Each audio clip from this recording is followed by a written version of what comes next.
నమస్తే సార్. నమస్తే అండి. ఆంధ్రాలో 2 నెలలు ఎలక్షన్స్ వస్తున్నాయి కదా, నెక్స్ట్ సీఎం ఎవరు అవుతారు అనుకుంటున్నారు? జగన్మోహన్ రెడ్డి అండి. ఎందుకు జగన్ గారు? ఆయన చేసిన సంక్షేమ పథకాలు బాగున్నాయి కాబట్టి ప్రజలందరూ మళ్ళీ ఓట్లు జగన్మోహన్ రెడ్డికి వేయాలనుకుంటున్నారు. సో మళ్ళీ సీఎం జగన్ అండి.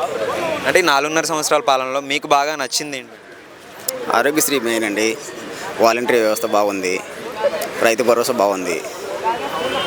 అంటే అన్ని పథకాలు అందరికి అందుతున్నాయా? అందరికీ అందుతున్నాయండి. వాలంటీర్లు ఇంటి దగ్గరికి వచ్చేసి ఇస్తున్నారండి. అంటే కొంచెం నెగిటివిటీ ఉంది కదా, అందరికి అందట్లేదు, కట్ చేస్తున్నారని చెప్పి. నెగిటివ్ అనేది మామూలే అండి. ఎంత చేసినా కానీ నెగిటివ్ అయితే వస్తుంది. కొంతమంది దగ్గర పాజిటివ్ ఉండదు, కొంతమంది దగ్గర నెగిటివ్ ఉంటుందండి. అది ఏ సీఎం ఉన్నా అంతలే ఉంటుంది.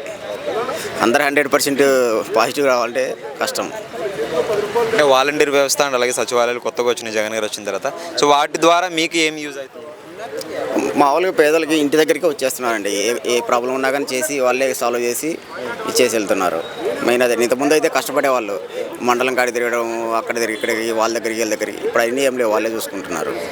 అంటే నాడు నేడు అని చెప్పేసి స్కూల్స్ కానీ హాస్పిటల్స్ కానీ డెవలప్ చేసామని అంటున్నారు. నిజంగా డెవలప్ అయ్యాయి? గవర్నమెంట్ హై స్కూల్స్ డెవలప్ అవుతున్నాయండి. అంటే కంటిన్యూగా ఒకే చోట కాకుండా ఒక్కొక్క చోట ఒక్కొక్కటి. అంటే ఒకేసారి డెవలప్ అన్నీ కాలేవు. అంటే ఏ విధంగా డెవలప్ అయినాయి?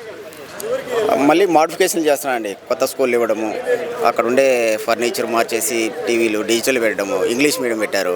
సో అంతా బాగుందండి. అలాగే ట్యాబ్స్ అండ్ అలాగే డిజిటల్ స్క్రీన్స్ పైన క్లాసెస్ చెప్తున్నారు కదా, ఎలా అనిపిస్తుంది?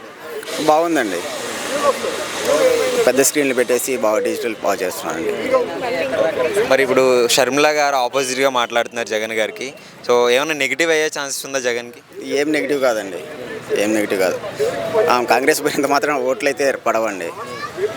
అంటే మాట్లాడుతున్నారు కదండి, విమర్శలు చేస్తున్నారు. అందరూ జగన్ గారు వైపే ఉన్నారు.